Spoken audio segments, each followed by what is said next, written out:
Northern Illinois joins the Mountain West as a football only, and I think it's a huge move because as we continue to navigate through football realignment, and not college sports realignment, this is football realignment with the Pac-12 and the Mountain West, and you look at the battle for survival, because I'll be honest with you, and this is not new, I've said this before, I don't believe that both of these conferences can survive and thrive. I think it's one or the other. And I think when you look at Northern Illinois, I think when you look at Grand Canyon, I think that the Mountain West has done everything that they can possibly do to not only survive, but thrive. And Northern Illinois, for whatever they are not, joining as a football only is a brilliant move for the Mountain West. Everybody knows what Northern Illinois did to Notre Dame. I think it absolutely elevated their profile. Northern Illinois capitalized on that, as did the Mountain West. You're getting $2 million paid over 6 years. This is a really good move. You have to look at this picture in totality.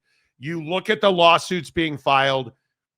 I don't see how those lawsuits are won. These are instruments of negotiation, because between the exiting members of the Mountain West who are going to the Pac-12 and the Pac-12, those schools in the conference owe the Mountain West $140 million. And they are trying to find a way to pay every penny underneath that number that they can, as I think would everybody. But the bottom line is the Mountain West is winning here. And Jake, I don't even know that is an argument to be had. I think they are far ahead of where the Pac-12 is. Yeah, I just think it's not a hot take to say the Mountain West is in a better position. And I think a lot of people want to get emotional about this conversation. But, the reality is what he just said. I mean, the Mountain West is secure. They're adding teams. They've got a TV deal. Like, everything is good in Mountain West land. And I think that the thing with the Pac-12 is just that there's not a TV deal done. There's not you haven't taken that next step yet. We don't know what your revenue is going to look like. We don't know. Frankly, I don't even think we know what the Pac-12's place in college football is yet. I mean, obviously the old Pac-12 was a power conference, was doing great things, was, obviously participating in the college football playoff conversation every year. Like the old Pac-12 was fine, but this new Pac-12 conference, I just don't know where they sort of slot in, because ultimately they'll find their way to a TV deal. They'll do what they need to do to get that done. But to me, it's a bigger conversation than that. So once you get solidified, once you have the TV deal, once you're moving on from that conversation, now we got to talk about, okay, well, let's say Boise State goes undefeated in the Pac-12. Does that give them a better shot at the college football playoff than what they had this year? Do they have more opportunity? And I don't think you can definitively say that. And that's why, again, I keep bringing up this concept of risk versus reward for the teams that join the Pac-12. And I look at this and I say, I'm not sure that this makes a lot of sense for Boise State or any of these teams who are capable of, competing to get into the college football playoff once every 7 years. I'm not sure if you're that good at the G5 level, if the Pac-12 in their proposition makes sense for you, because I just don't think you have more opportunity with the Pac-12 than you would in your current situation. Yeah, I agree. And you look at what the Mountain West has now, it's a pretty formidable lineup. I mean, obviously Hawaii, this graphic is when Hawaii joined the conference. You look at Northern Illinois, in addition to these teams, take it on a football-only basis, it's a pretty good football conference. And as part of this, renewed agreement with all of these members, the Mountain West is now going to be headquartered in Las Vegas. You have a grant of rights through 2032. There is no fee to get out of the Mountain West if you are going to a P4. I mean, this is a really strong position, in my opinion. And I think it's going to be very difficult for the Pac-12 to compete with this. And I have a lot of love for Sac State. I've talked about this on the show ad nauseum.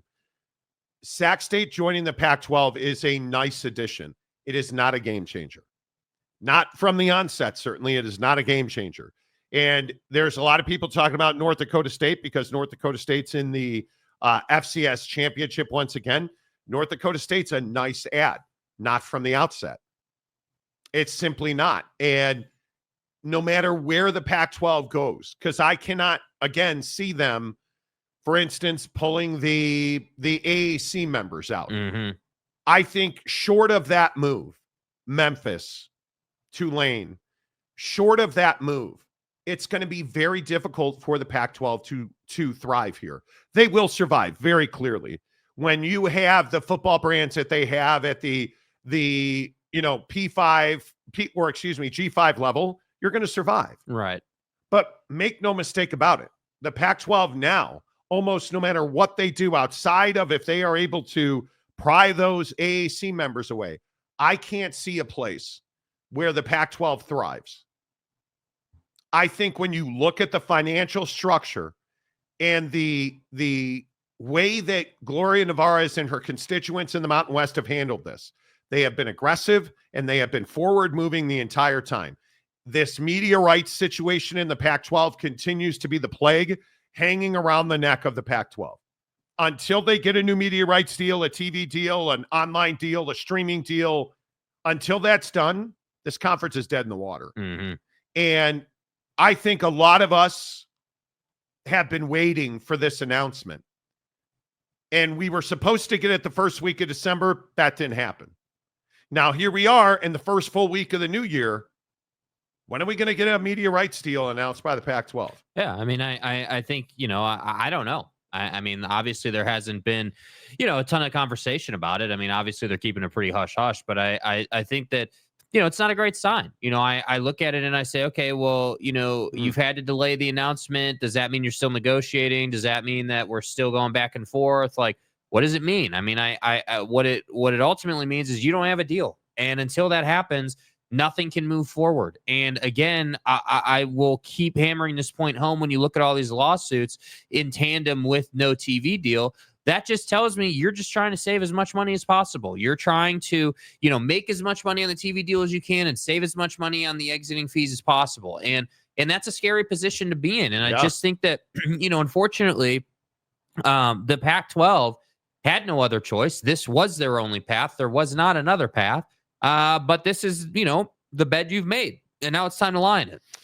Yeah, it'll be interesting to see how this all plays out. I mean, it is neither one of these conferences is a national power. I mean, that's the reality of this.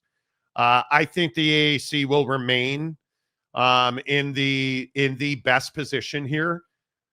I think the Pac-12, from a football perspective, obviously Boise's going to continue to grow. With what they're doing in revenue generation, what they're doing with facilities. Boise's always going to be in a position to compete in football. But I just don't see either one of these conferences with any of their slates being able to consistently call themselves the best G5 in the country. Not as we stand here today on January 6th. I don't. And I think the Pac-12, again, I love Sacramento State. I think it's a great ad, but it does not make you a national power.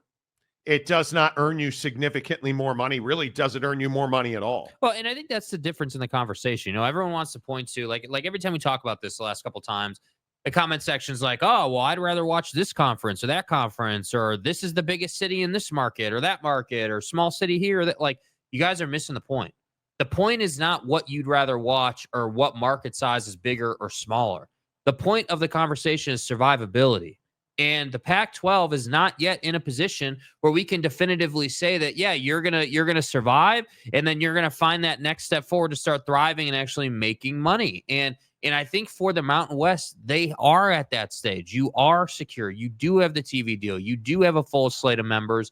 You are exactly where you want to be. Now, I'm not saying that I wake up every day in the middle of college football season, I'm like, man, I really want to watch Mountain West football. Well, nobody's saying that. Yeah, like, I'm not saying that. But what I am saying is that when I think about the Mountain West and I think about the schools they have and I think about the schools that left, the Mountain West is just simply making, lemonade out of a terrible situation. I mean, they had agreements with the Pac-12. The Pac-12 violated those agreements and poached their members. And the Mountain West has just simply gone out, and Gloria Nevarez has gone out and made the best of what she's been left with. So I don't really, with all due respect, think, as far as the Pac-12 is concerned, that this is a conversation about like the Mountain West versus the Pac-12, because I just think their plight in life is so different. The Mountain West is just like, hey, we're just going to rebuild. This was not a choice of ours. We got to make the best of this. And the Pac-12 is sitting here burning bridge after bridge to try to recreate their conference. And somehow people want to say, oh, well, they've got Boise State and San Diego State and Fresno State. And somehow that's just going to help them get to a better spot. And I just think if you're in that camp, you're missing the point of the conversation. You could have Alabama, you could have Georgia, but if you don't have a TV deal and you don't have ways to make more revenue, you're not going to survive. And that's the Pac-12's problem right now. Yeah, and I think that both of these conferences are regional. I don't think if you're sitting in New York City, Miami, Florida, in North Carolina, anywhere up the Eastern Seaboard. And honestly, if Texas, you're an AAC fan, are you like, oh yeah, man, I got to watch Boise State? No, you're probably not. That was but again, and I know we have a very diverse viewership on this show. In the comments section, how interested are you, no matter what they do, in the Pac-12 and the Mountain West? I live in Salt Lake City, and I have a very low level of interest. Again, I think it's very clear if you've watched this show for even 30 seconds. I'm a Notre Dame fan. I am a big game fan. Mm-hmm. I am not a fan. I'm not watching your garden variety mediocre G5. I'm not watching the FCS championship tonight. I'm not doing it. I am somebody that I watch my team in major games. And if that offends you, sorry about that. I'm sure that San Diego State fans, certainly uppity Fresno State fan, which may be most delusional fan, Fresno State. What is it? What are you going to have to do to get national viewership for Fresno State football? That's never going to happen. Yeah, I think Boise State's the best example. What they have to do is they have to get into the college football playoff and go undefeated. Yeah. That's essentially the only way. I don't see when you look at the Pac-12 and you start weighing their lineup. And again, I'm not even telling you that the Pac-12 is in a bad spot. Right. I am not telling you that at all. What I'm telling you is, is that a good football conference?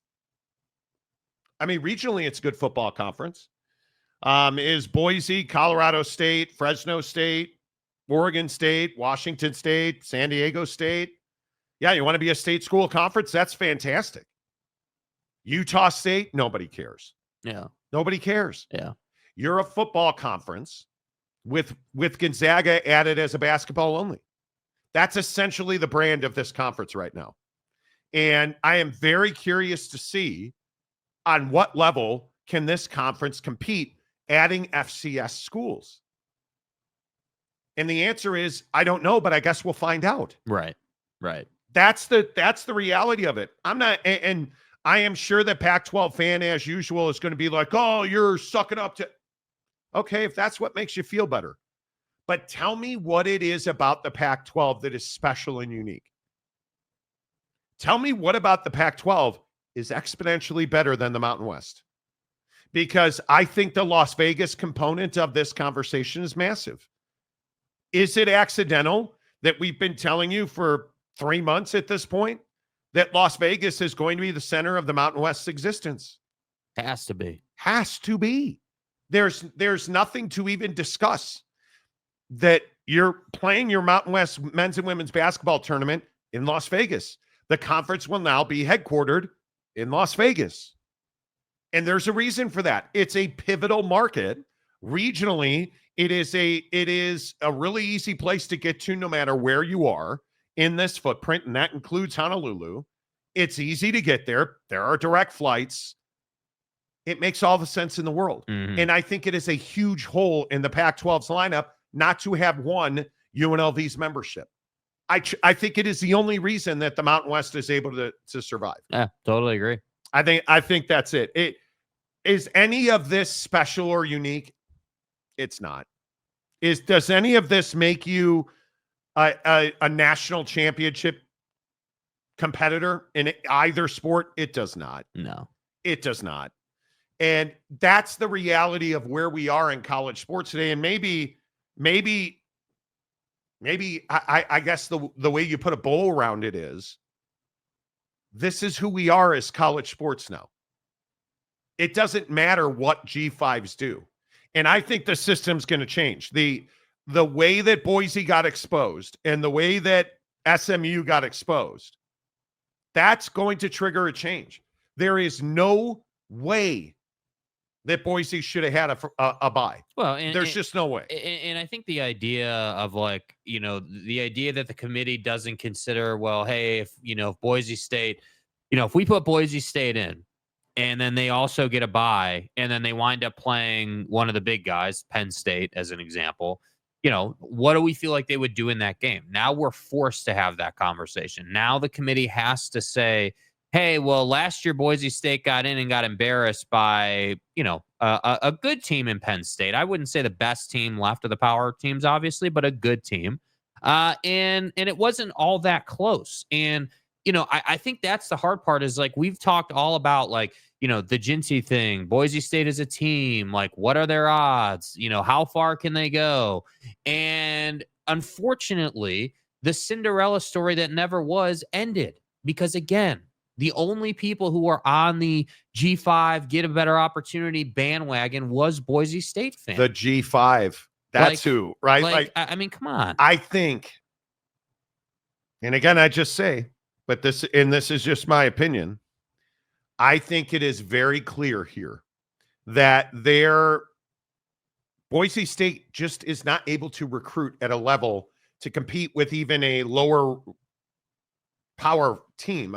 Again, Penn State. I don't think anybody believes Penn State's the best team in the country. Mm-hmm. Penn State handled you pretty significantly.